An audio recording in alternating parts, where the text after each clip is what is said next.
नमस्कार, आप देख रहे हैं सूर्य बिहार। मैं हूं आपके साथ दीपशिखा। देखिए इसी के साथ साथ बिहार की तमाम बड़ी खबरें। पटना में पूर्व सीएम राबड़ी देवी के आवास के बाहर पारामेडिकल छात्रों ने जमकर प्रदर्शन किया।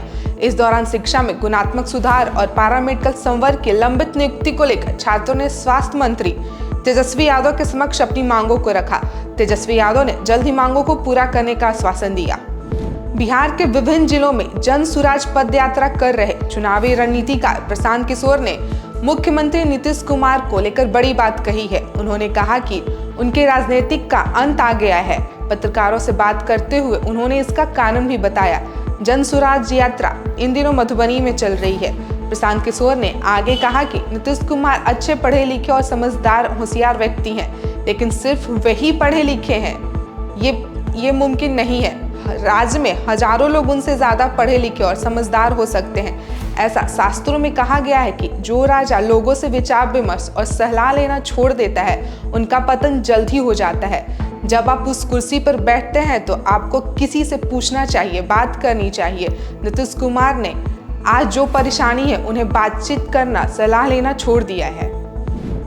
भूकंप ने एक बार फिर से तबाही मचाई है। शुक्रवार की देर रात को आए भूकंप को बिहार समेत उत्तर भारत में भी झटके महसूस किए गए। अचानक आधी रात को धरती हिलने लगी। लोग अपने अपने घरों से बाहर निकल आए। करीब 10 सेकंड तक धरती कांपती रही।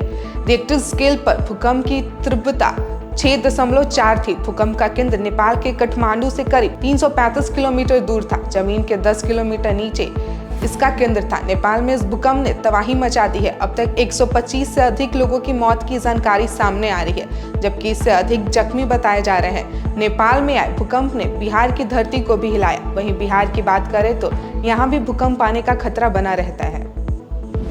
बिहार के मुख्यमंत्री नीतीश कुमार को कांग्रेस के राष्ट्रीय अध्यक्ष मल्लिकार्जुन खड़गे ने फोन किया। 5 राज्यों में विधानसभा चुनाव हो रहे हैं और कांग्रेस इन दिनों चुनाव की तैयारी में लगी हुई है।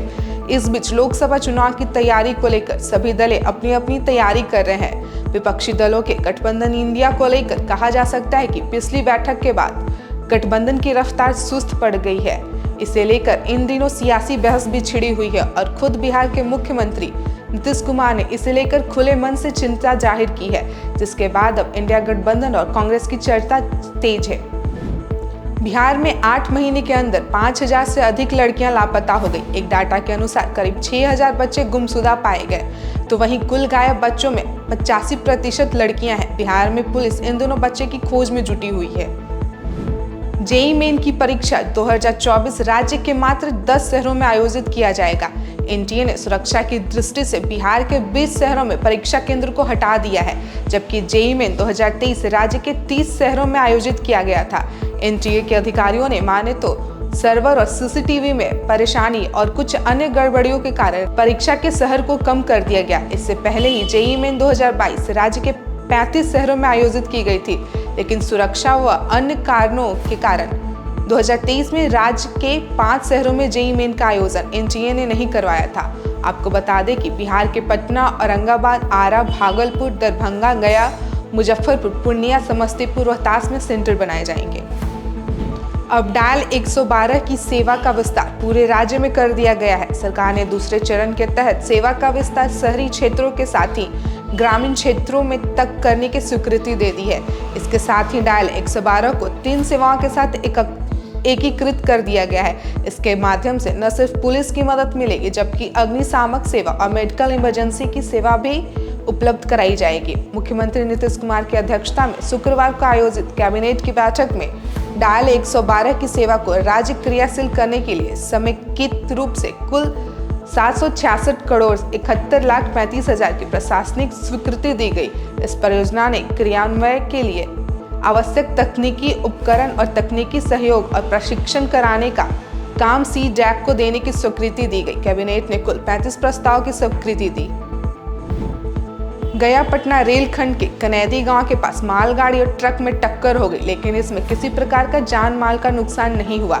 मालगाड़ी जहानाबाद रैक पर सामान उतारने के लिए लग रही थी, तभी ट्रक रेलवे क्रॉसिंग पार करने लगा। गुमटी में बंद करने का प्रयास ही कर रहा था, तभी ट्रक रेलवे ट्रैक पर आ गया। मालगाड़ी से जोरदार रूप से टक्कर हो गई। ट्रक रेलवे ट्रैक पर ही पलट गया। औरंगाबाद के भाजपा सांसद सुशील कुमार सिंह के आवास को हजारों सेविकाओं सहायिका घेराव की और सांसद को अपनी मांगों से जुड़ी ज्ञापन सौंपा। सांसद ने उन्हें सदन में मामला उठाने का आश्वासन दिया। सेविका सहायिका पिछले 1 माह से हड़ताल पर है।